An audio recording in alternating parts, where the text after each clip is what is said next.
नमस्कार. श्री विनीत विनायक जोशी लिखित चैतन्य परीस हे पुस्तक आपण वाचत आहोत. आज आपण दुसऱ्या प्रकरणातला पुढचा भाग वाचायला घेतो आहोत. नाम घेऊ लागलं की विकल्प उठतात आणि ते घेण्याबद्दलची निष्ठा कमी होते. याला काय करावं? श्री महाराज म्हणतात, मनुष्य नाम घेऊ लागला की विकल्पांना असह्य होतं. आता आपली धडगत नाही अशा धास्तीने ते मनुष्याला नामापासून परावृत्त करायचा प्रयत्न करतात. विकल्प अति सूक्ष्म आहेत आणि त्यांचं उच्चाटन करायला त्यांच्यापर्यंत पोहोचणारा आणि तितका सूक्ष्म उपाय पाहिजे. तो उपाय म्हणजे भगवंताचं नाम. एखाद्या बिळात सर्प शिरला तर त्याला बाहेर काढण्याकरता त्याच्यापर्यंत पोहोचून त्याला तिथे राहणं असह्य करेल असाच उपाय करणं जरूर असतं. बाहेरून कितीही आरडाओरडा केला तरी त्याचा उपयोग होत नाही. बिळात धूर किंवा गरम पाणी सोडलं की तो बाहेर येतो. त्याप्रमाणे नाम घेतलं की विकल्प उठतात, म्हणजेच विकल्पाच्या मूळ ठिकाणापर्यंत नामाची आच पोचली असं ठरतं. तर मग नाम घेऊ लागल्यावर विकल्प येऊ लागले तर गांगरून न जाता हे सुचिन्ह आहे असं समजून विकल्पाच्या उच्चाटनाची गुरुकिल्ली मिळाली अशा जाणीवेनी जास्त आस्थेने नाम घेण्याचा निश्चय करावा. हाच त्याला उपाय. नामाबद्दल सुरुवातीला सर्वांचीच वृत्ती साशंक असते, पण आपण सतत नाम घेत गेल्यानेच विकल्प कमी होतात. शहाण्या माणसाने उगेच विकल्प न लढवता भगवंताचं स्मरण ठेवायला आरंभ करावा. नामच शंकाचं निरसन करील आणि विकल्पांनाही पायबंद घालेल. 12. भगवंताच्या नामाची गरज का आहे? श्री महाराज म्हणतात, खायला प्यायला पोटभर, बायको मुलं, घरदार सर्व असताना आपल्याला काळजी आणि तळमळ का असते हे कळत नाही. म्हणजे दुःखाचं खरं स्थान कुठे आहे हे कळत नाही. ते कळण्यासाठी भगवंताच्या नामाची गरज आहे. भगवंता वाचून आपल्याला दुसरा आधार नाही, म्हणून नाम घेतलं पाहिजे. श्री महाराज म्हणतात त्याप्रमाणे दुःखाचं खरं स्थान कुठे आहे हे कळण्यासाठी भगवंताच्या नामाची गरज आहे. आपल्याला याचा अनुभव येतो की प्रपंचात सगळं काही असतं. सगळी भौतिक सुबत्ता असते, सगळी सुख पायाशी लोळण घेत असतात, पण मानसिक स्वस्थता मिळत नाही. सतत कुठली तरी काळजी आणि तळमळ असते. मनाला सतत एक टोचणी असते. आपल्या मनासारखं घडत नसल्यामुळे किंवा समोरची व्यक्ती आपल्या मनासारखं वागत नाही म्हणून सतत अस्वस्थता असते, किंवा व्यावहारिक आयुष्यात काहीतरी मिळवायचं असतं आणि सतत त्याचाच विचार चालू असतो. बऱ्याचदा भविष्यविषयीची काळजी असते आणि या सगळ्या प्रापंचिक विषयातून मनाची स्थिरता राखण्यासाठी भगवंताच्या नामाची गरज आहे असं श्री महाराज सांगतात. नामस्मरणाच्या साहाय्याने आपल्या आयुष्यात घडणाऱ्या बऱ्या वाईट गोष्टींकडे आपण त्रयस्थ दृष्टीने बघू शकतो आणि त्याचा परिणाम मनावर होऊ न देता नामस्मरण कसं चालू राहील याचा आपण विचार करू शकतो. अनेकदा असं होतं की व्यवहारात काही मनाविरुद्ध झालं, कुठलं अपयश आलं किंवा आपल्याला कोणी काही बोललं, कोणाशी काही वाद झाला की मनाची आनंदी अवस्था जाऊन त्याची परिणिती ताण येण्यात किंवा निराश होण्यात येते. अशा वेळेस माणूस मनाची आनंदाची अवस्था परत आणण्यासाठी बाह्य विषयापासून आनंद प्राप्त करण्याचा प्रयत्न करतो. पण अशा पद्धतीने विषयात गुंतलेलं मन विषय भोगून संपला की पुन्हा अस्वस्थ होतं, पुन्हा निराशेचा खेळ सुरू होतो. म्हणजे बाह्य विषयात आनंद नाही आणि त्यापासून आनंद मिळू शकत नाही हे लक्षात येतं. पण तीच अस्वस्थता शांतपणे देवापुढे आसन घालून डोळे मिटून नामस्मरणाला बसलं की काही वेळातच नाहीशी झाल्याचं जाणवतं. मन पुन्हा स्वस्थतेकडे मार्गक्रमण करू लागतं. बरेचदा आपल्याला आपले दोष कळून येतात. आपण एखाद्या व्यक्तीशी उगीचच असं वागलो, आपण असं बोलायला नको होतं, या सगळ्या गोष्टींची जाणीव नामस्मरण चालू असताना होते. आणि तुम्ही जर तुमच्या जागी बरोबर असाल तर समोरच्या माणसाच्या वाटण्याचा त्रास करून घ्यायचा नाही इतपत मनाची तयारी होते. आपल्याला वाटणाऱ्या दुःखाचं, काळजीचं, तळमळीचं, अस्वस्थतेचं मूळ बऱ्याचदा आपल्या देहबुद्धीचंच आहे हे कळतं आणि श्री महाराज म्हणतात त्याप्रमाणे ते कळण्यासाठी भगवंताच्या नामाची गरज आहे. 13. नाम श्रद्धेने घेणं म्हणजे काय? श्री महाराज म्हणतात, नाम श्रद्धेने घेणं म्हणजे मनात कोणतीही शंका न येता नाम घेणं. ही स्थिती फार भाग्याची पण तितकीच दुर्मिळ. निष्ठेने नाम घेणं म्हणजे शंकारहित नाम घेणं. शंका अनेक तऱ्हेच्या असतात. आपण जे नाम घेतो ते भगवंतापर्यंत पोचतं की नाही, या एका शंकेत सर्व शंकांचा समावेश होतो.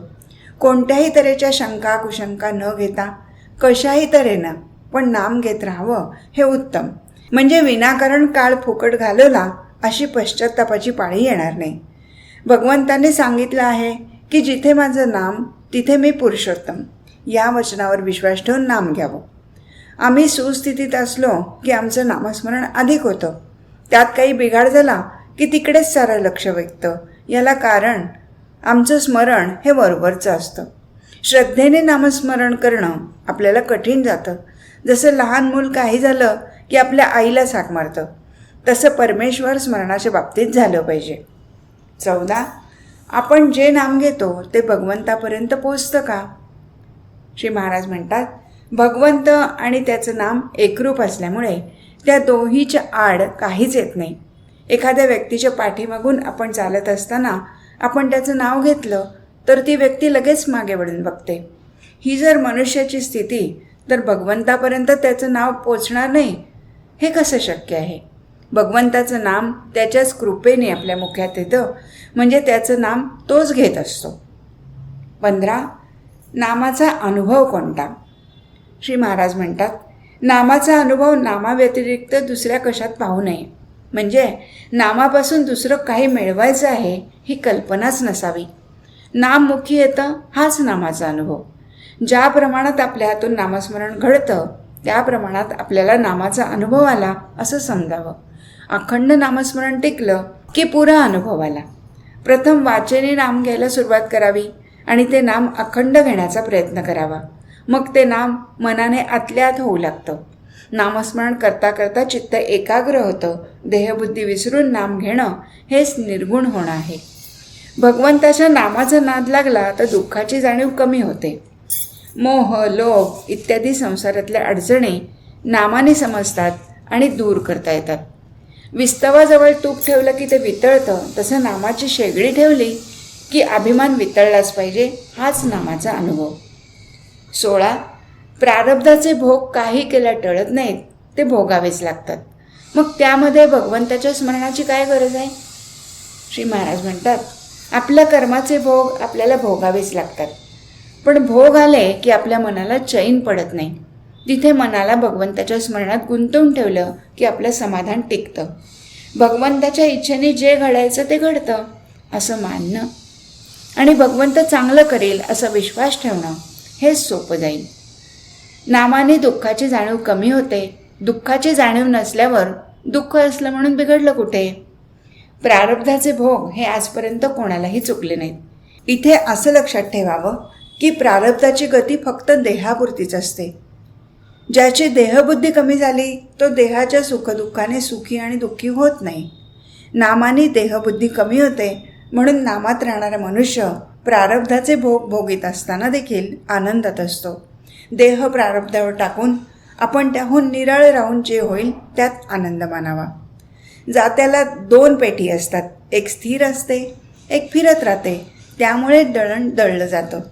जर दोन्ही फिरत राहिली तर दळण दळलं न जाता फुकट श्रम होतील. त्याप्रमाणे माणसाचं शरीर आणि मन ही 2 पेटी आहेत.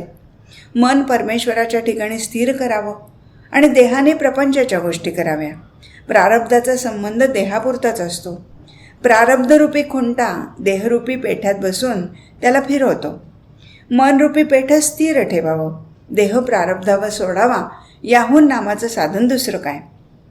कर्ज फिटताना जसा आपल्याला आनंद होतो तसा देहभोग भोगताना आपल्याला आनंद झाला पाहिजे. प्रारब्ध टाळणं हे लोकांचं कर्ज बुडवणंच होय. आपला म्हणजे मीपणाचा आणि प्रारब्धाचा नाश बरोबरच होतो.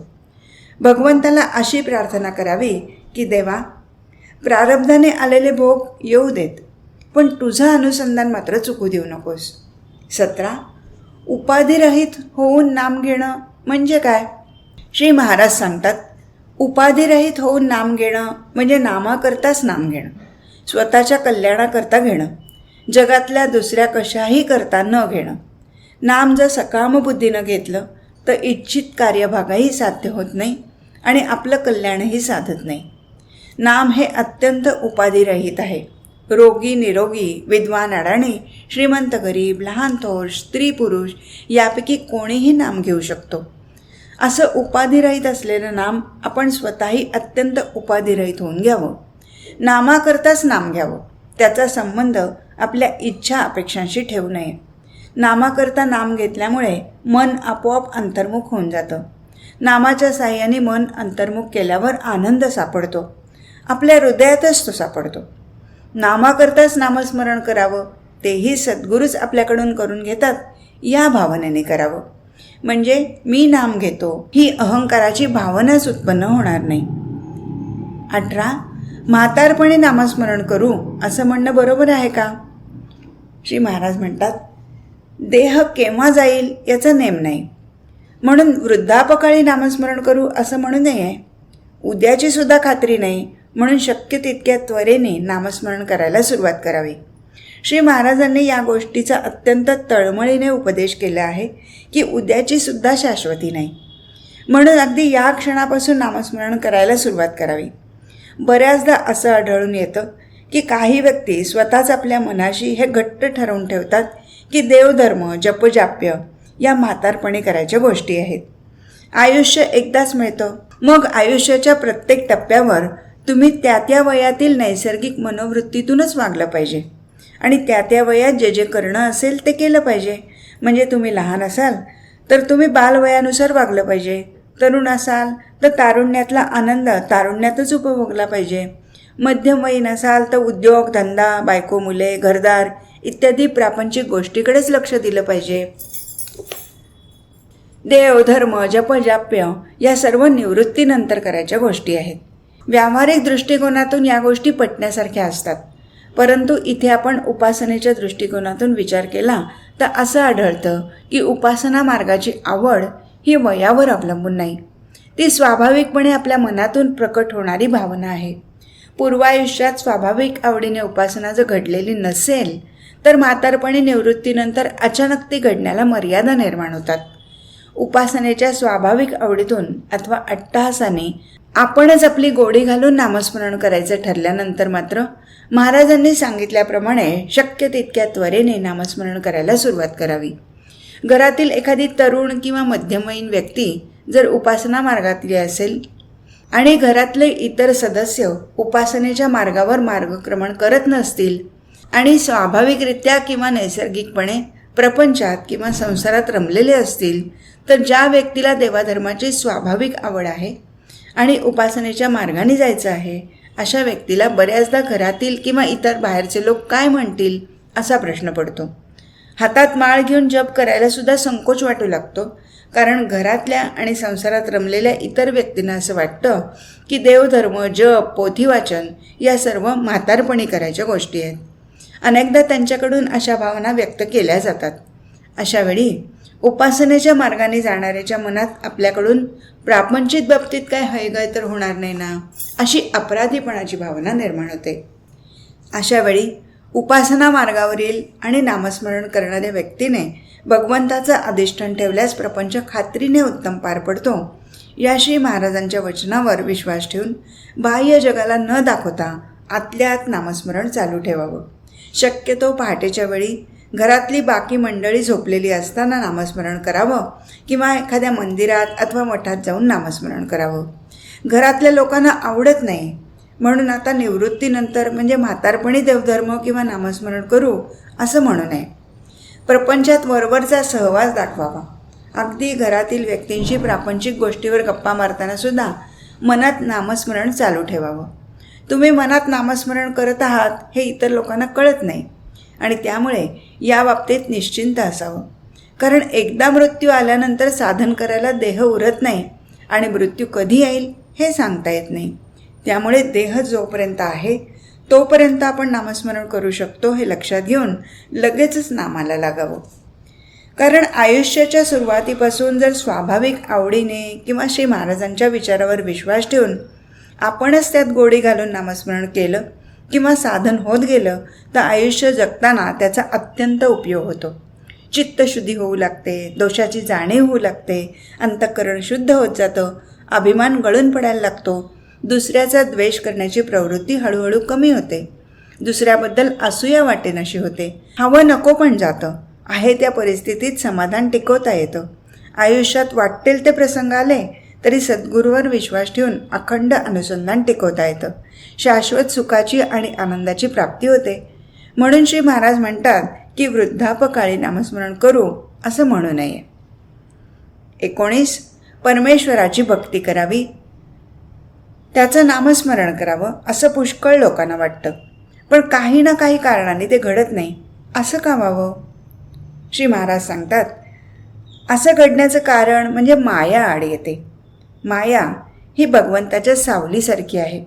एखाद्या इसमाला तू ये पण तुझी सावली आणू नको असं म्हटलं तर कसं होईल? म्हणून माया ही राहणारच. मग मायेच्या तावडीतून सुटून भगवंतापर्यंत पोहोचायचं कसं, हाच प्रश्न आहे. या प्रश्नाचं उत्तर एकच, भगवंताचं नाम घेणं. नामानेच मायेच्या तावडीतून सुटून भगवंतापर्यंत जाता येतं.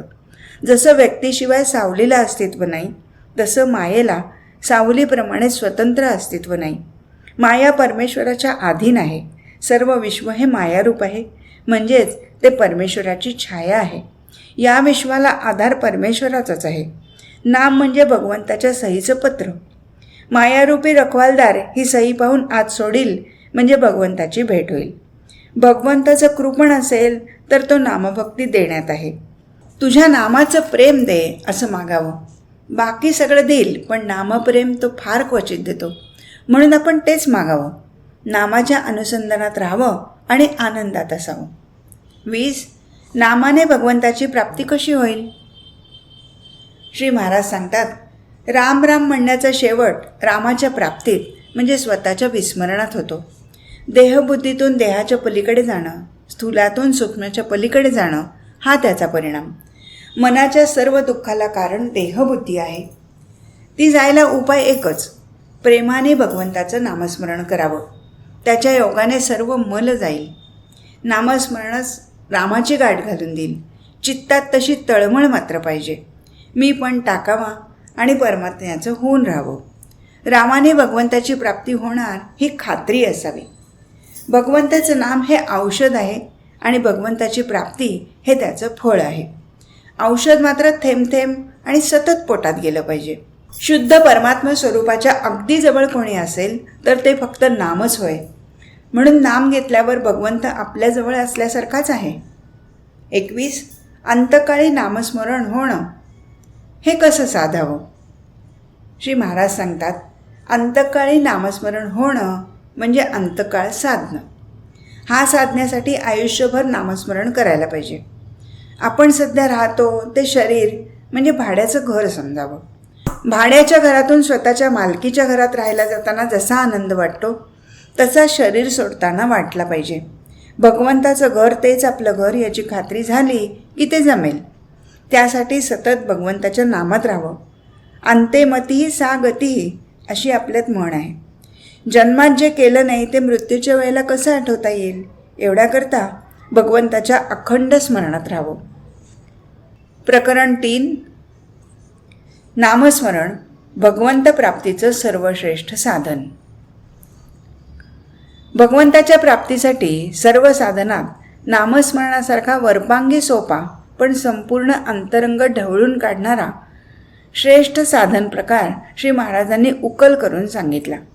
16 ओळं, वैदिक कर्म, तीर्थयात्रा, संतांच्या चरित्राची पारायणं या सर्व गोष्टी अंतरंग शुद्ध होण्यासाठी आहेत. पण भगवंताचं प्रेम उत्पन्न व्हायचं असेल तर नामस्मरणासारखं दुसरं साधन नाही हे महाराजांनी सांगितलं. श्री महाराज सतत सांगत असत की श्रीरामाला मनापासून आठवा. तो कृपा केल्याखेरीज राहणार नाही. मुखी सतत नाम घेतल्यामुळे भगवंताचा सतत सहवास लाभतो. बाकीच्या साधनांनी तो अखंडपणे लाभेलच असं नाही. जेवढं नाम घ्याल तेवढा भगवंताजवळ येईल. भगवंताच्या अस्तित्वाची जाणीव दृढ होईल. श्री महाराज म्हणत की नामाला प्राणापलीकडे जपा. कोणी काहीही म्हटलं तरी नामाला सोडू नका. ते नामच तुम्हाला थेट भगवंतापर्यंत नेऊन पोचवेल. प्रस्तुत प्रकरणात सर्व साधनात नामस्मरण हे सर्वश्रेष्ठ साधन कसं आहे? नामाला 16 ओळ्याचं बंधन नाही. नाम हे सर्वांना सारखंच साधन आहे आणि या कलियुगात सगुण अवतार नसला तरी नामावतार आहे आणि तोच खरा तारक आहे इत्यादी बाबींचा परामर्श घेतलेला आहे. 1. सर्व साधनात नामस्मरण हे श्रेष्ठ साधन आहे. श्री महाराज सांगतात, सर्व साधनात नामस्मरण हे श्रेष्ठ साधन आहे, पण त्याचं महत्त्व कळत नाही. ते कळायला खरोखर भगवत कृपाच पाहिजे. शरीरात मुख्य जसं हृदय तसं परमार्थात मुख्य साधन नामस्मरण हे आहे आणि दुसरी साधनं गौण आहेत. नाम हे मंगलात मंगल आणि अत्यंत पवित्र आहे. बाकीचे अवयव असतील पण प्राण नसेल तर उपयोग नाही. पण प्राण आहे आणि एखादा अवयव नसेल तरी चालेल. तसं उपासना अनुसंधान प्राणाप्रमाणे समजावं. ते चुकलं तर प्राणच गमावल्यासारखं आहे. नाम वेदांपेक्षाही श्रेष्ठ आहे. 4ही वेदांचा अभ्यास करायला पुष्कळ वेळ आणि श्रम लागतात. नाम घ्यायला श्रम नाहीत. वेदांचा अधिकार सर्व लोकांना नाही तर नाम कोणीही घ्यावं. वेदमंत्राचा आरंभ ओंकारानेच होतो, म्हणजे वेदारंभी देखील नामच आहे. प्रत्येक वेदमंत्राच्या आरंभी हरिओम असतं, ते नामच आहे. नाम तीर्थक्षेत्रापेक्षा श्रेष्ठ आहे. अंतरंगात बदल होण्यासाठी यात्रा करायची असते, पण त्याला श्रम पैसा प्रकृती वगैरे गोष्टी अनुकूल असाव्या लागतात. नाम हे घरबसल्या अंतरंग बदलण्याचा अनुभव आणून देतो. नाम सर्वात श्रेष्ठ आहे. नामाने भगवंताचं स्मरण होतं, म्हणून नामाने पाप नाहीसं होईल. रामाच्या स्मरणात प्रपंचातील संकट आणि दुःख कसपटासमान वाटतील. शास्त्री पंडित म्हणतात, आमच्याकरता ज्ञानमार्ग आहे, पण तो अत्यंत कठीण आहे. त्यात अभिमान नष्ट होण्याऐवजी वाढण्याचाच धोका जास्त आहे. योगात योग करेपर्यंत समाधान असतं, पण नामस्मरणाच्या अनुसंधानात सतत समाधान असतं. योग नामस्मरणाला पोषक तितकाच करावा, केवळ त्यालाच प्राधान्य देऊ नये. योग नामस्मरणाला पोषक आहे, पण नामस्मरण योगाच्या पलीकडे आहे. म्हणून नामस्मरणात योग येतो, योगात नामस्मरण येत नाही. नामात योगाची सर्व अंग आहेत हे लक्षात ठेवावं. कर्मठ लोक म्हणतात, आम्ही कर्ममार्गानेच जाणार, असं म्हणून वेदांनी घालून दिलेली बंधनं आणि नियम इतके पाळतात की त्यांच्या हे लक्षात येत नाही की ईश्वरप्राप्ती हे साधण्यापुरतीच ही बंधनं पाळायला हवीत. वैदिक कर्माने चित्तशुद्धी होते, परंतु ज्या भगवंताची प्राप्ती व्हावी म्हणून चित्तशुद्धी करायची, त्या भगवंताचं अधिष्ठान जर वैदिक कर्माला नसेल तर कर्ममार्गाचं पर्यवसान कर्मठपणात होतं. नामावर विश्वास नाही असं ते म्हणतात, पण कोणत्याही संध्येच्या अथवा वैदिक कर्माच्या सुरुवातीला ओम केशवाय नमः असं म्हणतात. ते नामच नव्हे का? सर्व साधनांचा अंत नामस्मरणात आहे. इतर साधनांनी लवकर साधल्यासारखं वाटेल, पण ते तात्पुरतं असतं. नामाने थोडा उशीर लागेल, पण जे साधेल ते कायमचं साधेल, कारण नामाने मुळापासून सुधारणा होते. नाम हे छपराप्रमाणे आहे, इतर साधनं ही खोल्यांप्रमाणे समजावीत. प्रत्यक्ष शिवाने नाम घेतलं म्हणून ते अनादी साधन आहे. इतर साधनांना आणि वैदिक कर्मांना आहार विहाराची बंधनं आहेत, भगवंताच्या नामाला ती नाहीत. आदिनारायणांनी वेद सांगण्याच्या वेळी जो ओमचा ध्वनी केला होता तेच नाम होय. म्हणून आपण नाम घेत जावं. भगवंताच्या नामातच सत्संगती आहे. पूर्वीचे ऋषी जनपदापासून दूर अशा अरण्यामध्ये आश्रम बांधून राहत असत. कंदमुळे हा त्यांचा आहार असे, इंद्रिय संयम हा त्यांचा मुख्य आचार असे. ज्या प्रकारचे जीवन ऋषीलोक जगत असत त्यापैकी आपणाजवळ आता काहीच शिल्लक उरलेलं नाही. ऋषींचं राहणं खाणं पिणं इंद्रिय संयम सत्यनिष्ठा यापैकी आपल्याजवळ काय शिल्लक उरलं आहे? त्या काळी ऋषींनी पर्जन्य सूक्त म्हटलं की पाऊस पडत असे, आणि तेच सूक्त आज म्हटलं तर साधा वारा देखील सुटत नाही. ऋषीच्या अंगी तपश्चर्याचं सामर्थ्य होतं, म्हणून त्यांच्या आशीर्वादाला जशी किंमत होती तशी त्यांच्या शापाला देखील होती. सध्या परिस्थिती अशी आहे की वैदिक कर्मावरची श्रद्धा लोकांमध्ये पूर्ववत राहिलेली नाही आणि वैदिक कर्म यथासांग घडणं कठीण होऊन बसलेलं आहे. अशा वेळेला आपल्याला शक्य आहे तितकं वैदिक कर्म करावं, परंतु चित्तशुद्धी होण्यासाठी त्यावर पूर्णपणे विसंबून न राहता त्या कर्माच्या जोडीला भगवंताचं नाम घ्यावं. नाम हे आगंतुक नाही. आदिनारायणांनी वेद सांगायच्या वेळी जो ओमचा ध्वनी केला तो नाम होय. म्हणून आपण नाम घेत जावं. नाम घेतलं तरच वेदांचा खरा अर्थ कळेल. नामस्मरण हा परमात्म्याकडे जाण्याचा राजमार्ग आहे. सगळी सत्कर्म, दानधर्म, तीर्थयात्रा, पारायण, बाकीच्या सगळ्या गोष्टी या इंद्रियांसारख्या आहेत.